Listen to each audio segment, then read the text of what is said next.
재물은 세상에서 가장 강력하게 사람들의 마음을 사로잡고 있는 것 중에 하나입니다.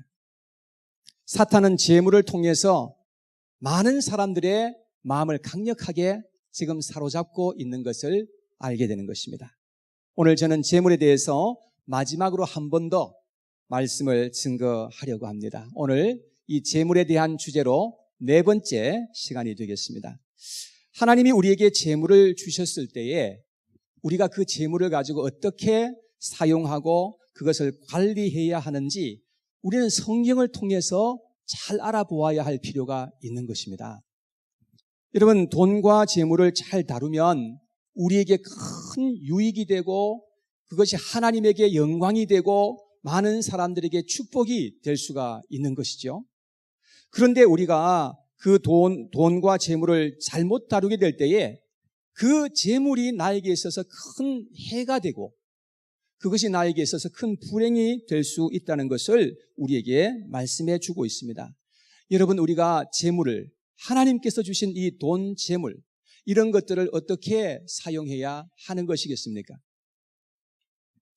저는 여기에 대해서 오늘 몇 가지로 여러분들에게 말씀을 증거하려고 합니다. 첫째, 재물을 사랑하지 말라고 성경은 우리에게 가르쳐 주십니다. 디모데전서 6장 10절의 말씀, 우리 성경 암송 구절이기도 한데요. 한번 같이 읽어볼까요? 시작. 돈을 사랑함이 일만 악의 뿌리가 되나니 이것을 탐내는 자들은 미혹을 받아 믿음에서 떠나 많은 근심으로써 자기를 찔렀도다. 여러분, 세상에서 돈 싫어하는 사람 혹시 만나보셨습니까? 저는 아직까지 한 사람도 돈 싫어하는 사람을 만나본 적이 없습니다. 저도 돈 엄청 좋아합니다. 근데 저는 돈을 사랑하지 않으려고 노력합니다. 여러분, 어떤 대상을 우리가 사랑한다는 것은 거기에 온통 우리의 마음을 쏟는다는 그런 의미이거든요. 그래서 우리가 돈을 사랑하게 되면 어떠한 여러 가지 부작용이 일어날 것인지에 대해서 디모데전서 6장 10절에서 우리에게 말씀해 주고 있는 것입니다. 여러분, 돈을 사랑하게 되면 일만 악의 뿌리가 된다는 거예요. 돈 때문에 얼마나 많은 죄악이 저질러지게 되는지를 우리는 세상에서 얼마든지 보게 되는 것입니다. 그리고 돈을 사랑하게 될 때에 사람들은 미혹을 받게 된다는 것입니다. 그래서 돈에 눈이 멀어가지고 황금에 눈이 멀어가지고 잘못된 행동하고 잘못된 판단을 하면서 그렇게 살아가지 않습니까?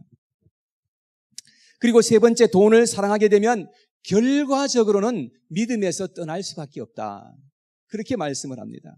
그리고 돈을 사랑하게 될 때에 많은 근심과 염려 속에서 하루하루 그렇게 살아가게 된다는 것입니다.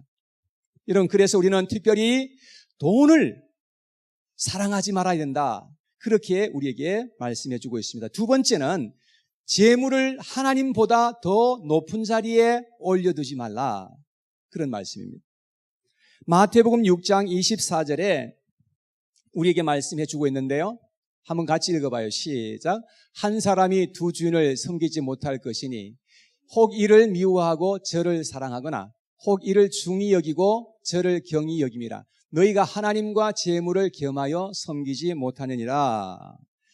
여러분, 여기에 보니까 우리는 재물을 주인으로 선택하고 따라가든지 아니면 하나님을 주인으로 선택하고 따라가든지 둘 중에 하나라는 겁니다. 예수님께서는 분명히 우리에게 말씀하시기를 우리가 하나님을 선택하든지 재물을 선택하든지 둘 중에 하나를 우리가 선택해야 된다고 말씀을 하고 있습니다. 너무나 많은 사람들은 하나님보다도 재물을 주인으로 삼고 따라가는 그런 사람들이 얼마나 세상에 많이 있는지 모릅니다.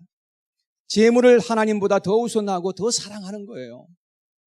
그렇게 살아감으로 말미암아서 온갖 악이 그들 가운데 역사하게 되고 비극의 그 일들이 일어나게 되고 불행하게 되는 그러한 삶을 살아가게 된다는 것입니다.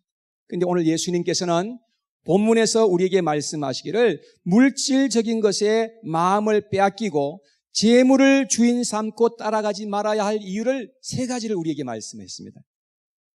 첫째, 하나님은 우리를 가장 귀하게 보신다고 말씀하고 있습니다. 오늘 보면 26절에 있는 말씀을 보면 이렇게 말씀하셨습니다. 공중의 새를 보라. 심지도 않고 거두지도 않고 창고에 모아들이지도 아니하되 너희 하늘 아버지께서 기르시나니 너희는 이것들보다 귀하지 아니하냐. 여러분, 저는 새들이 굶어서 죽는 그런 새들을 본 적이 없습니다. 새들은 항상 먹을 게 있어요. 공중에는 곤충들이 얼마나 종류들이 많은지 몰라요. 곤충들 잡아먹고 살잖아요. 땅에는 또 얼마나 기어다니는 그런 벌레들이 많은지, 벌레들 정말 천지예요. 그거 다 잡아먹고, 또 열매들도 많죠. 각종 씨앗들, 그런 씨앗들을 먹으면서 살더라고요. 저희들 집 뒤뜰에 가면은 제가 농장을 엄청나게 큰 걸 만들어 놨는데, 와보시면 알지만 엄청납니다. 거기다가 토마토 2포기를 심었는데요. 제법 많이 달렸어요. 달렸는데 이제 빨갛게 익어갈 때쯤 되면 뭐가 와서 파먹는 거예요. 참 뭐가 이렇게 하나 싶어가지고 이제 창문을 통해서 이렇게 유심히 봤어요. 그랬더니 세상에 새가 와서 그냥 콕콕 다 짜먹는 거예요. 그래서 이 새들은 항상 무엇을 먹을 것을 하나님께서 다 예비해 놓는다는 거예요. 여러분, 그 하얗게 이 눈이 온 천지를 다 뒤덮고 있는 그런 겨울에도 하나님께서는 새가 먹을 것을 다 예비해 놓으세요. 여러분, 이것이 바로 하나님의 능력이요, 하나님께서 섭리하셔서 모든 것을 이렇게 하신다는 것을 예수님께서 가르쳐 주신 것이죠. 여러분, 그런데 우리 사람들은 이 새보다도 얼마나 더 귀하냐?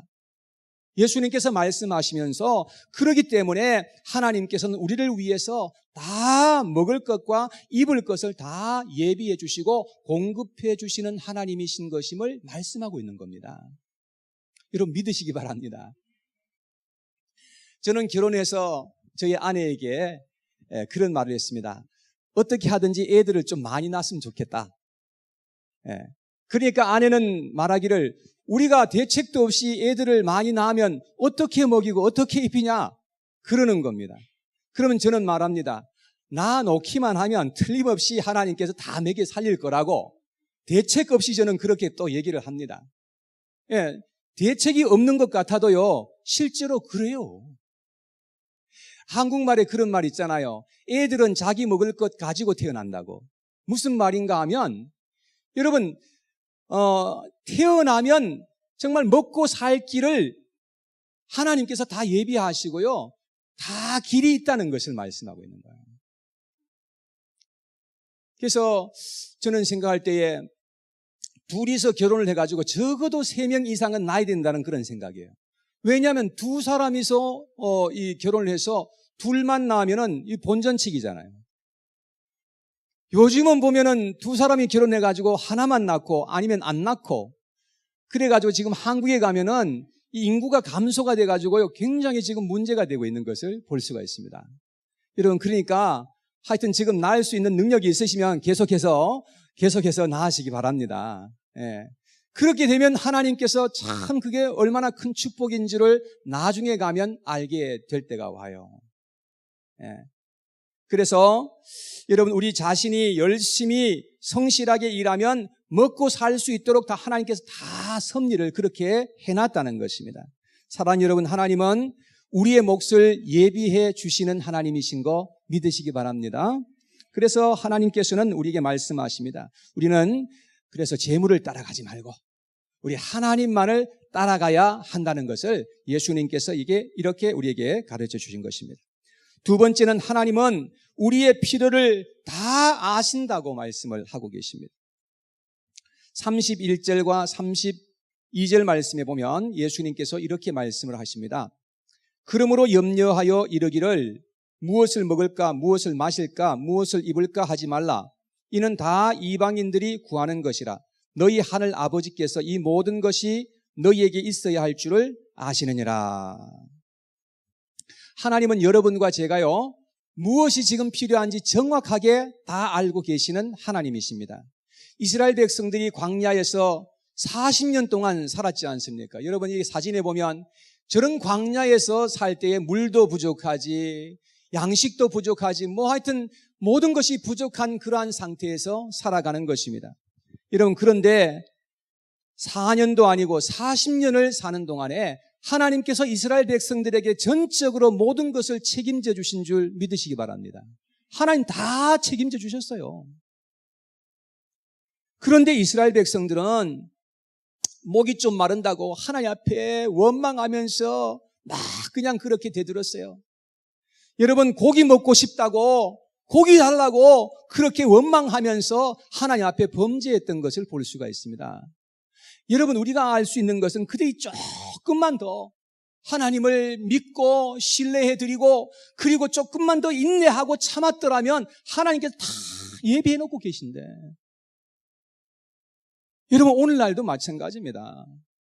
우리가 어렵고 고통스러운 가운데 있고 힘든 그러한 어려운 상황 속에 있을지라도 여러분 하나님께서 우리의 모든 것을 아시고 책임져 주시고 공급해 주시는 하나님이신 것임을 믿어야 할 줄로 압니다. 여러분 그리할 때 하나님께서 우리의 믿음을 따라 반드시 하나님께서 하나님의 손길로 풍성하게 갚아주시는 하나님이신 것임을 우리가 알게 된다는 것입니다. 그다음 세 번째, 하나님은 우리에게 더하여 주시는 분이라고 말씀을 하십니다. 33절의 말씀 다시 한 번 더 봉독합니다. 33절 다 같이 시작. 그런즉 너희는 먼저 그의 나라와 그의 의를 구하라. 그리하면 이 모든 것을 너희에게 더하시리라. 하나님은 항상 우리에게 더해주고 싶어 하시고 우리에게 상급 주고 싶어서 그렇게 안달하시는 하나님이신 것임을 알 수 있습니다. 여러분 우리에게 때로는 물질적인 것 때문에 힘들고 고통스러울 때 있죠. 여러분 그런데 그럴 때가 더 중요한 거예요. 그럴 때에 우리는 하나님을 끝까지 신뢰하고 하나님의 나라와 의를 먼저 구할 수 있어야 한다는 말인 것입니다. 그래서 우리가 그렇게 살아갈 때에 하나님께서 약속하신 것을 반드시 우리에게 지켜주시는 하나님이라는 거예요. 잠언서 8장 20절 21절 말씀입니다. 다 같이 시작. 나는 정의로운 길로 행하여 공의로운 길 가운데로 다니나니 이는 나를 사랑하는 자가 재물을 얻어서 그 곳간에 채우게 하려 함이니라. 여러분 우리가 정말 힘든 생활 속에서도 하나님을 사랑하는 삶을 지속적으로 우리가 살아가야 한다는 것이지요. 우리가 어려운 것 때문에 지금 당장에 나에게 있어서 문제가 있는 것 때문에 하나님을 의심하지 말아야 된다는 거예요. 여러분 우리가 고통당할 때에 많은 사람들은 그만 낙심해버리고 믿음의 길을 저버리는 그런 사람들이 얼마나 많이 있는지 몰라요. 여러분 우리가 고통당할 때 어려움을 우리가 만날 때 그때가 정말로 하나님을 더 믿고 신뢰해야 할 때가 그때예요. 여러분 그런 때에도 끝까지 우리가 하나님을 신뢰하고 하나님을 의지하고 우리가 인내하면서 하나님께 나아가면 하나님께서는 우리에게 기도하고 구하는 것에 어떻게 해요? 넘치도록 하나님께서 갚아주시는 하나님이라고 말씀하고 있잖아요. 여러분 그것을 우리가 잘 통과해야 됩니다. 여러분 어려운 가운데서도 끝까지 하나님을 신뢰하는 것, 여러분 우리가 문제가 있을 때에도 끝까지 하나님을 믿고 하나님을 신뢰하면서 나아가는 것, 그것을 성경에서는 참 믿음이라고 말씀하는 것입니다. 사랑하는 여러분, 믿음으로 우리는 모든 어려운 상황들을 극복하고 그리고 하나님이 하나님 되심을 우리는 증거할 수 있는 믿음의 사람들이 되어야 하는 것입니다. 할렐루야. 하나님이 얼마나 섬세하게 우리를 돌보시는 하나님이신 것임을 알아야 하는 것입니다. 29절과 30절 말씀을 다시 한번 봐주시기 바랍니다. 29절과 30절의 말씀 다 같이 시작. 그러나 내가 너희에게 말하노니 솔로몬의 모든 영광으로도 입은 것이 이 꽃 하나만 갖지 못하였느니라. 오늘 있다가 내일 아궁이에 던져지는 들풀도 하나님이 이렇게 입히시거든 하물며 너희일까 보냐. 믿음이 작은 자들아. 여러분, 하나님은 들풀 하나까지도 다 그것을 관리하시고 그것을 주관하고 계시는 그런 하나님이라면 우리를 어떻게 하시겠느냐? 예수님께서 그렇게 말씀하시는 겁니다. 우리는 얼마나 더 존귀한 그런 존재인가? 그러므로 말미암아 우리에게 입을 것과 먹을 것을 하나님께서는 항상 더해 주시고 싶어 하시는 그런 하나님이신 것임을 예수님이 가르쳐 주신 거예요. 사랑하는 여러분, 그래서 우리는 하나님을 신뢰하면서 물질을 바로 사용하고 관리하는 청지기로서 이 세상을 살아야 한다는 것을 우리가 알 수가 있는 것입니다. 저는 여기에서 두 가지를 제안합니다. 여러분, 이 말씀을 꼭 한번 잘 들어보십시오. 첫째는 우리가 아직 살아있을 때, 우리에게 아직도 기회가 있을 때에 열심히 심도록 하자라는 것입니다. 내일을 위해서 심는 자는 반드시 내일 거두어야 할 때 하나님께서 열매로 반드시 거둘 수 있도록 해주시는 것입니다. 그러나 내일을 위해서 심지 않는 자, 내일을 위해서 심지 않고 게으르게 살아가는 사람들은 내일 거두어야 할 때에 하나도 거둘 것이 없게 될 것입니다. 여러분, 우리는 심으면 이 땅 위에서 거둘 수 있도록 하나님께서 반드시 역사해 주시고 하나님이 우리에게 열매를 주실 것이고 또 나를 위해서 영원한 하늘에까지 보물을 쌓아 주시겠다고 말씀하고 있는 것을 알 수가 있습니다. 여러분, 이 사실을 여러분 꼭 믿으시기를 바랍니다. 하나님께서는요, 여러분들이 심고 행한 것을 하나도 잊어버리지 아니하세요. 우리는 잊어버릴 수 있죠. 그렇지만요, 우리 하나님은 잊어버리지 아니하시고 우리가 이 세상에 살아가는 동안에 어떠한 모양으로든지 갚아주실 것이고 그리고 이 세상에 우리가 떠날 때에 영원한 하늘에도 우리가 상상할 수 없는 것으로 우리에게 예비해 두셨다가 갚아주시는 하나님이신 것임을 예수님이 말씀하고 있잖아요. 자, 그러면 우리가 어떻게 심어야 되는 것입니까?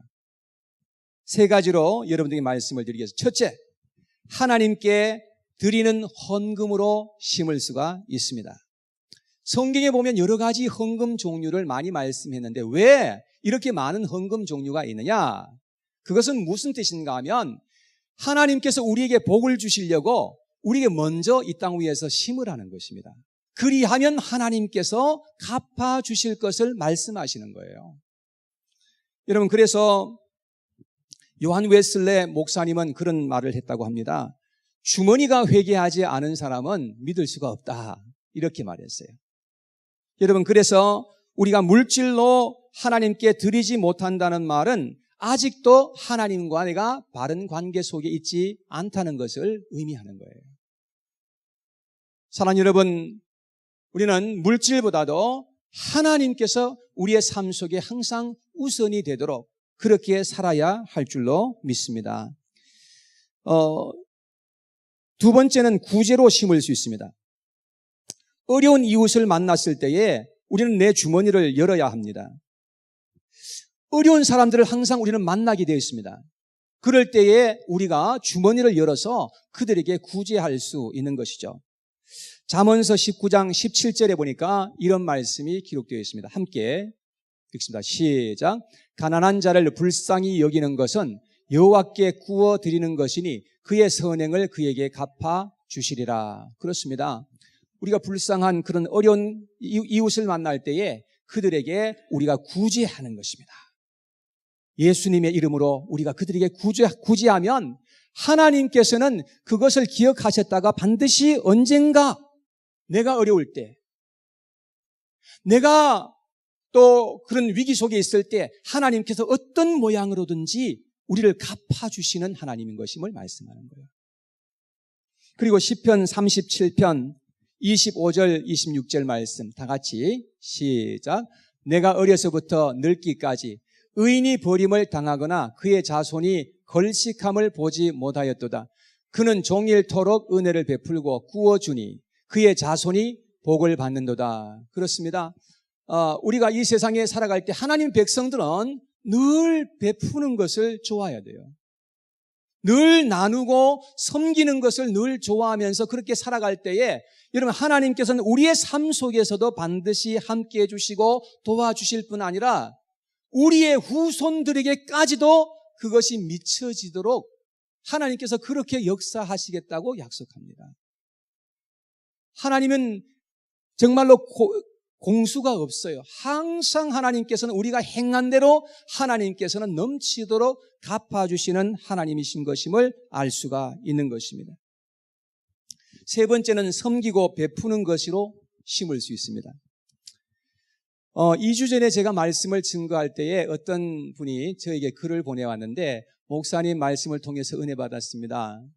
저는 학생이라서 돈은 없지만은 그러나 시간으로서 하나님 앞에 11조 드리듯이 그렇게 봉사하고 섬기면서 살기를 원합니다. 이렇게 얘기를 하더라고요. 여러분 그렇습니다. 우리가 꼭 돈으로만 심는 건 아니에요.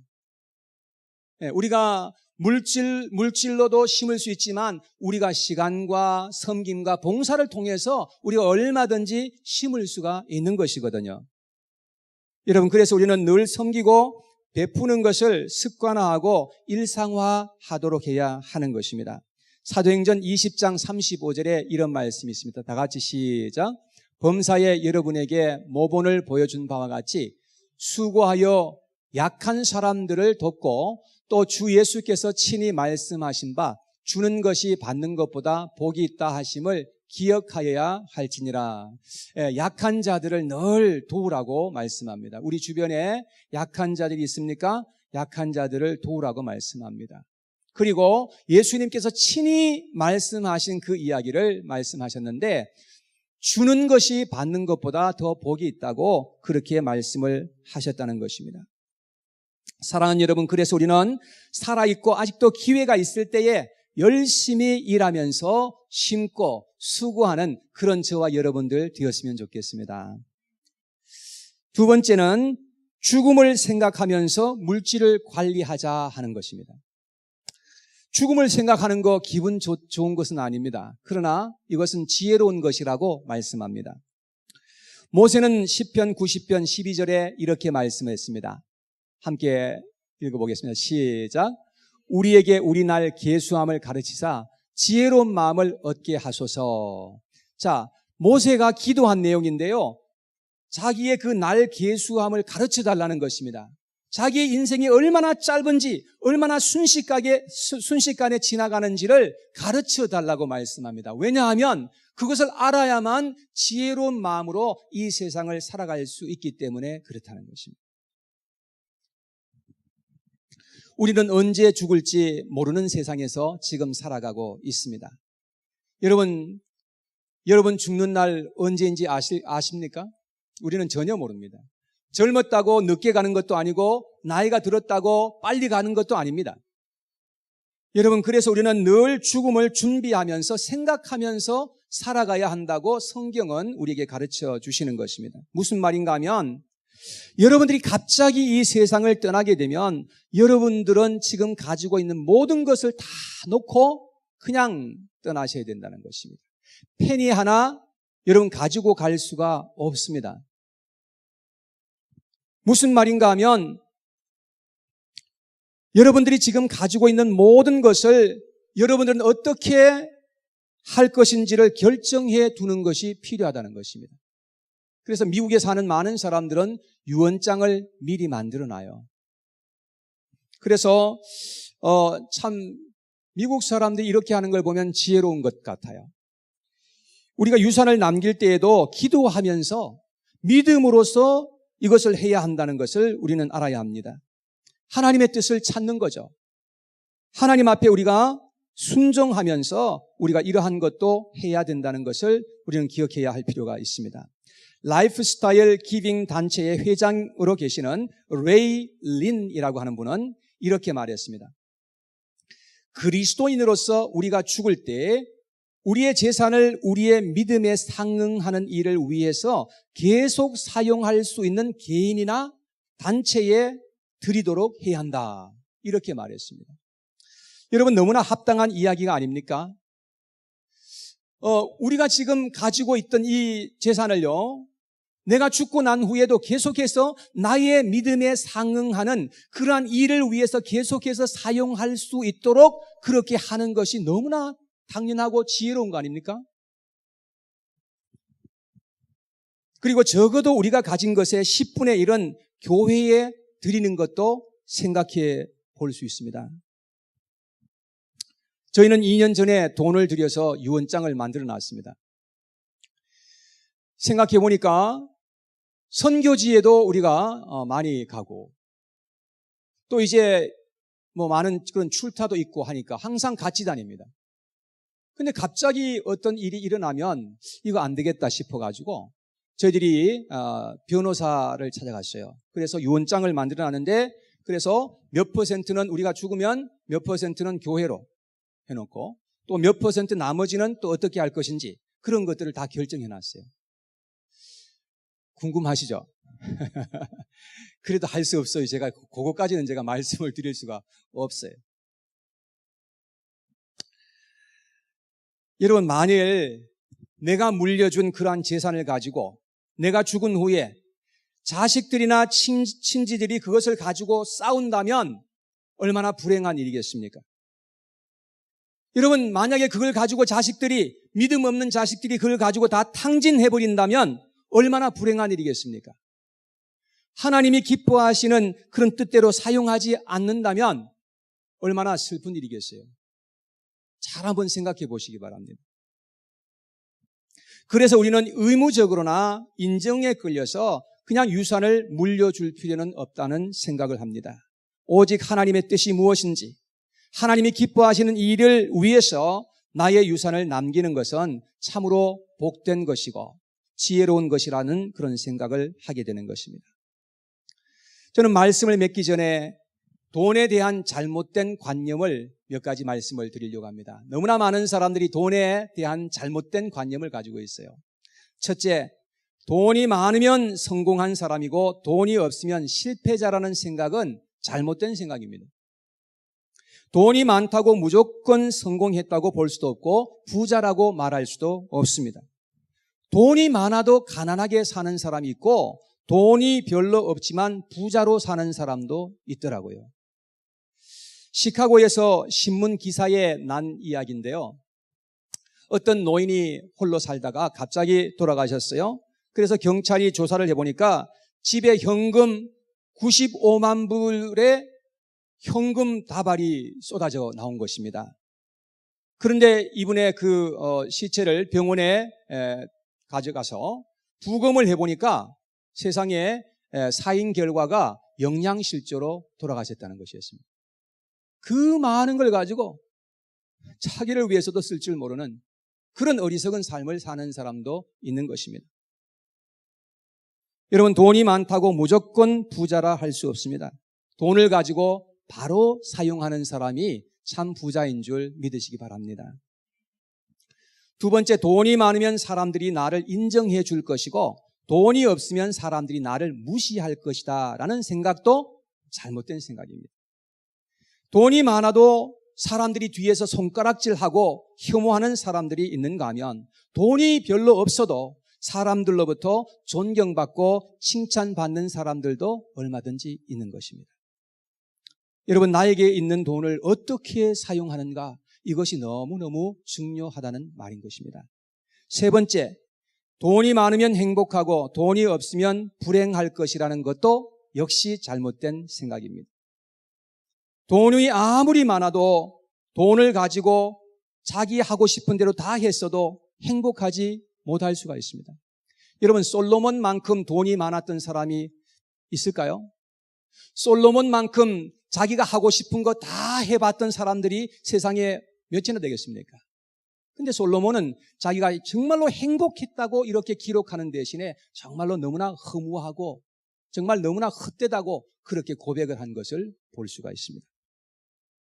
돈은 우리의 생명을 보장해 주지도 못하고 행복을 약속해 주지도 않습니다. 그러므로 하나님께서 나에게 지금 주신 물질과 건강과 시간을 가지고 내일을 위해서 우리는 심고 투자하고 사용하는 그런 하나님의 백성들로 살았으면 좋겠습니다. 나머지 분들은 아닙니까? 여러분, 우리가 지금 가지고 있는 거 어차피 하나도 가지고 갈 수 없는 것이라면 어떻게 사용할 것인지, 그것이 중요한 것이죠.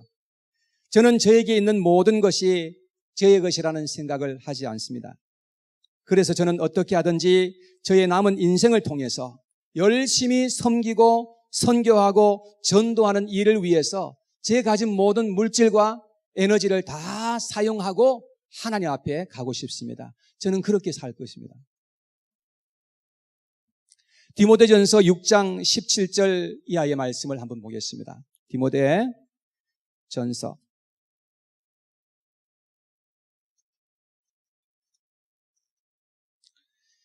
6장 17절 말씀에 보면, 내가 이 세대에서 부한 자들을 명하여 마음을 높이지 말고 정함이 없는 재물에 소망을 두지 말고 오직 우리에게 모든 것을 후히 주시사 누리게 하시는 하나님께 두며 선을 행하고 선한 사업을 많이 하고 나누어 주기를 좋아하며 너그러운 자가 되게 하라.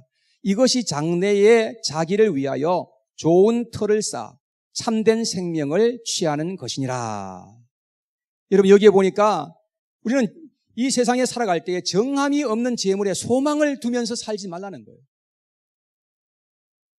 여러분, 우리는 하나님께서 모든 것을 후히 주시고 우리에게 누리게 하시는 그 하나님께 소망을 두면서 살아야 한다고 그렇게 말씀을 합니다. 그리고 선을 행하고 선한 사업을 많이 하고 나누어 주기를 좋아하고 너그러운 자로서 그렇게 이 세상을 살아가라고 권면을 하고 있는 것입니다.